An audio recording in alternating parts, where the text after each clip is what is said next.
There's a coastline in Bohol where the water is clearer than glass and the sand is the kind you see on a screensaver. 20 minutes inland, on that same island, government land records put the price at less than the cost of a bottle of water per square meter. That's location number 6 on this list. But we start somewhere the gap is even harder to believe. Dirt cheap land in Philippine paradise. Nobody's buying it, not because it isn't good, because nobody's looking. This is New Life Abroad. A beachfront condo in the tourist zones of this country runs $250,000 and up. The land, a short drive from that same beach, can run under $1 a square meter. That's not a typo, and we're going to prove it with paper trails, not opinions, across 6 provinces and 1 government loan program most people have never heard of. Every number in this video is a government zonal value or an active listing. Here's the rule. Every location has to pass 3 tests: verified price, genuinely livable, and honest ownership rules. All 3, or it doesn't make the list. Before the list, the part most videos like this skip entirely. Ownership, stated once, the same way for the rest of this video. Foreign nationals cannot own land in the Philippines. Full stop. The reasoning is written directly into the law that governs it. Allowing land leases of unreasonable length would amount to a virtual transfer of ownership, and the Constitution was built specifically to prevent that. The real path for a foreigner is an ordinary lease under Presidential Decree 471, 25 years, renewable once for another 25, 50 years total. There's a separate, longer lease, 50 years plus a 25-year renewal under the Investors Lease Act.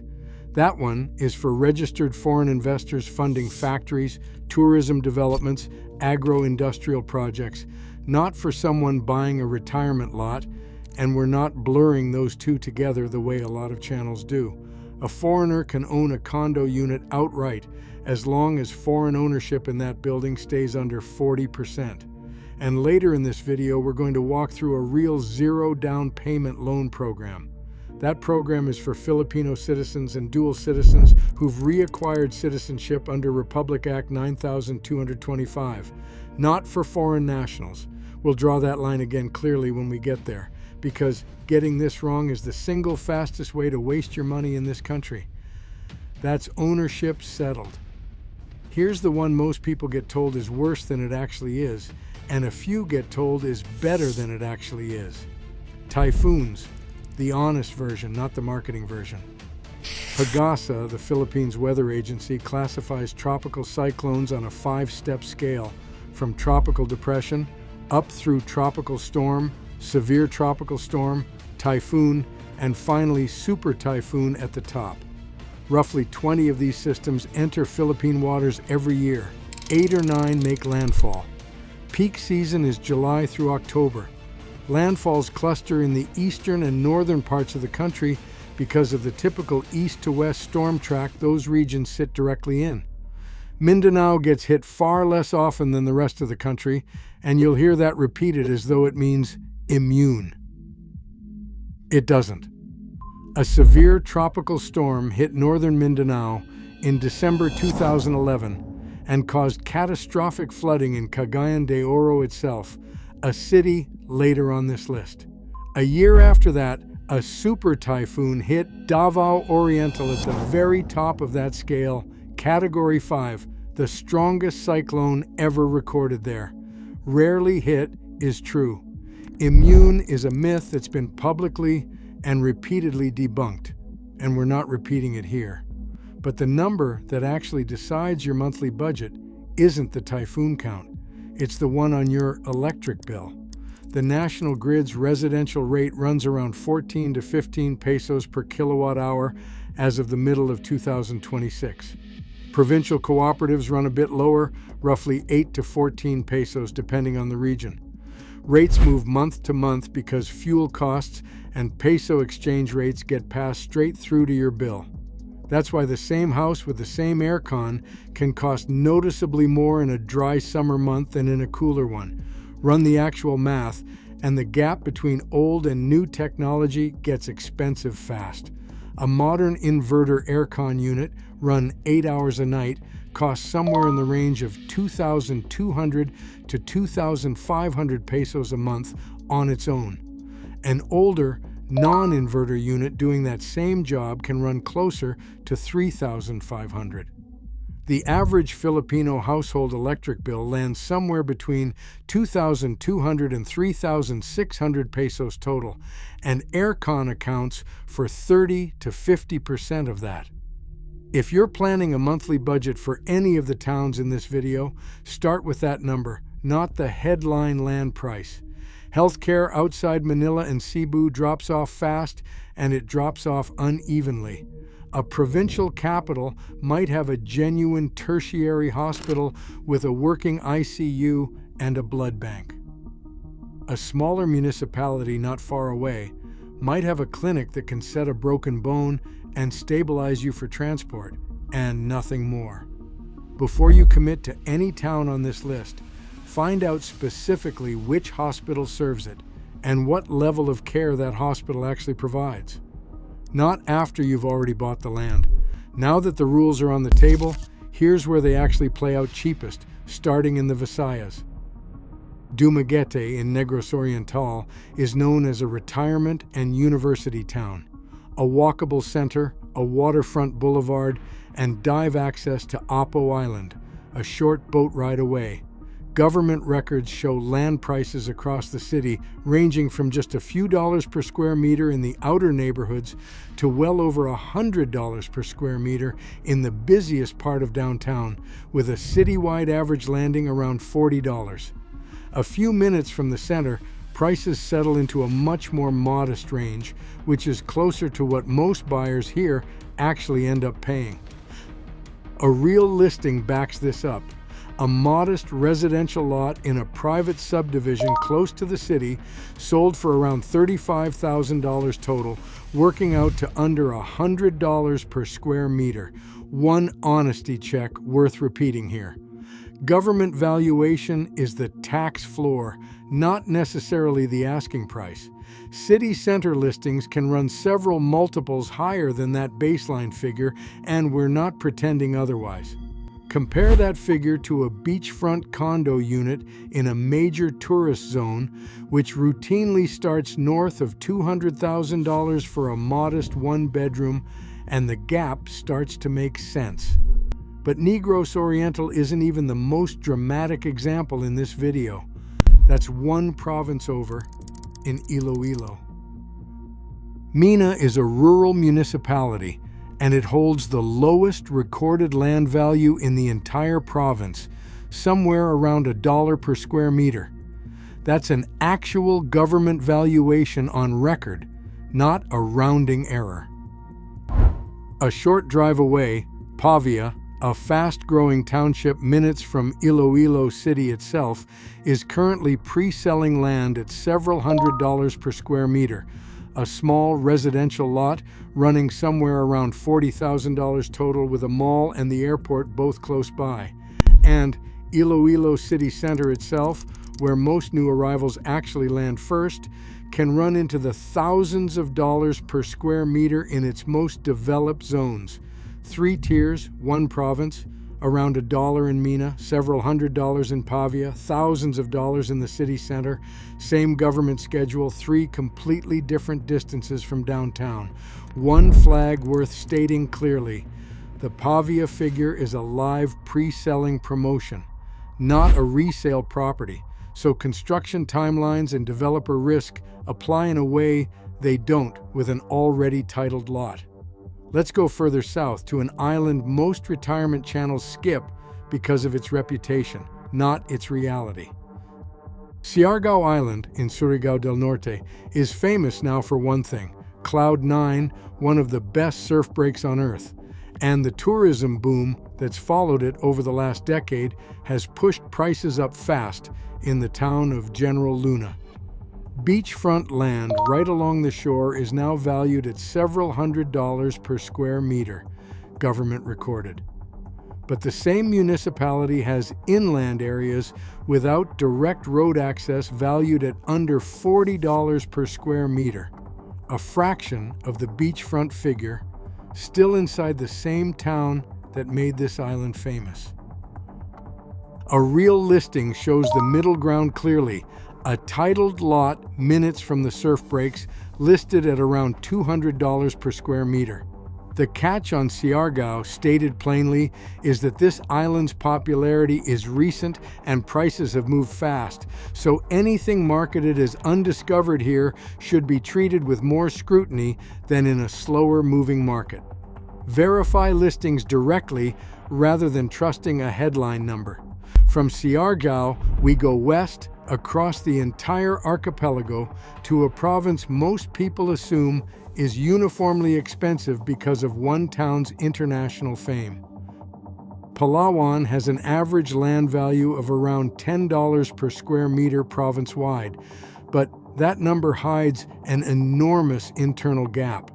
El Nido, the town with the postcard lagoons and the Instagram fame, has residential values running from a few dollars up to several $100s per square meter, with prime commercial frontage running even higher.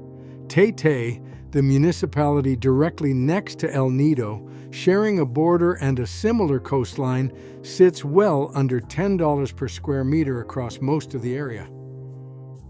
Coron, gateway to some of the best wreck diving on the planet, sits in between, with prices ranging from just a few cents up to over $100 per square meter, depending on the location. 3 coastal towns, all within a few hours of each other by boat, 3 completely different pricing realities.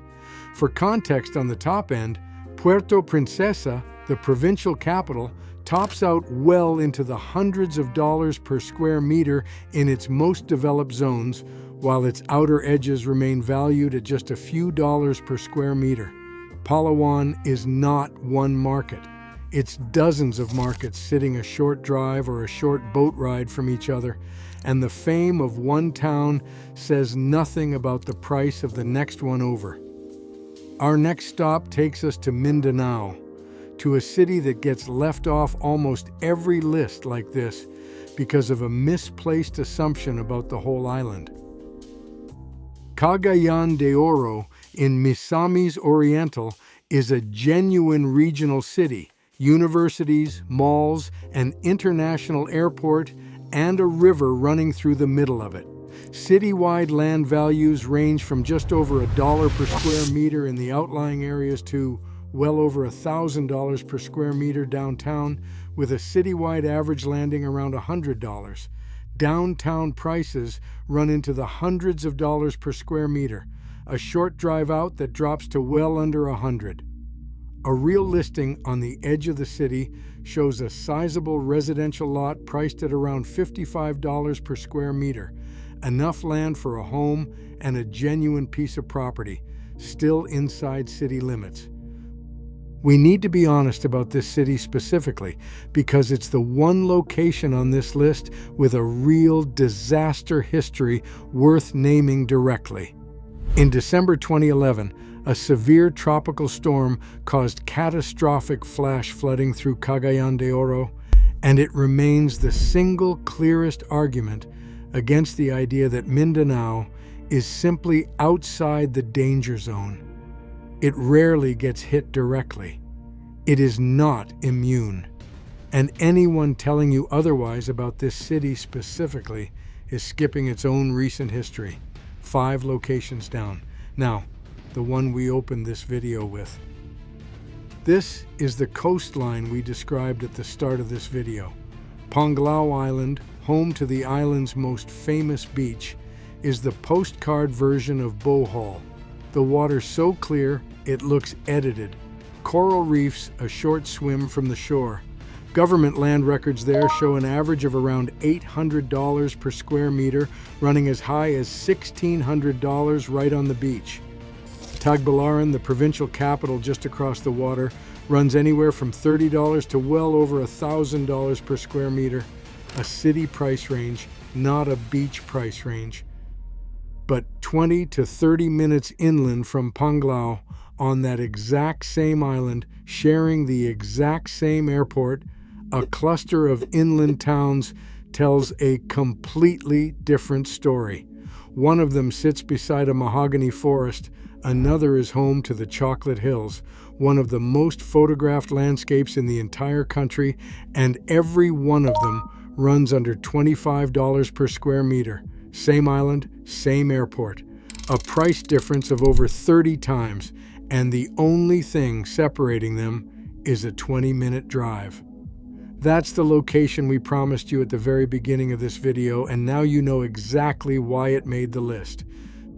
Before we move on, one number nobody puts in the headline. Whenever you buy land here, the government takes a cut based on whichever is higher, the selling price or the official valuation. 6% as capital gains tax, 1.5% as documentary stamp tax. For a modest lot in Dumaguete at average pricing, that works out to a few $100s total in taxes. Run that same formula on a similarly sized lot on Panglao at beachfront pricing, and the number jumps into the tens of thousands of dollars before you've spent a peso on the house itself. Same formula, wildly different outcomes depending on which of the 6 locations in this video you're standing on. 6 locations, 6 provinces, one pattern repeating every single time. From single-dollar land in Iloilo to several $100 beachfront on Siargao. From a Chocolate Hills backyard in Bohol to a river city in Mindanao that most channels skip entirely. From under $10 land in Taytay to a lagoon view costing many times more just next door in El Nido. The price collapses the moment you step back from the postcard view, whether that's 20 minutes inland on Bohol, a short drive from El Nido, or simply the edge of a functioning regional city like Cagayan de Oro instead of its downtown core. Now here's the part we opened this video with, and the reason the word paradise and the number 0 can actually sit in the same sentence, honestly. The Philippines National Home Financing Fund launched a program in 2026 called OFW Home Direct, built specifically for Filipinos working abroad. 0% down payment. Loans up to 6 million pesos. Interest rates starting at 5.375%. Terms stretching up to 30 years.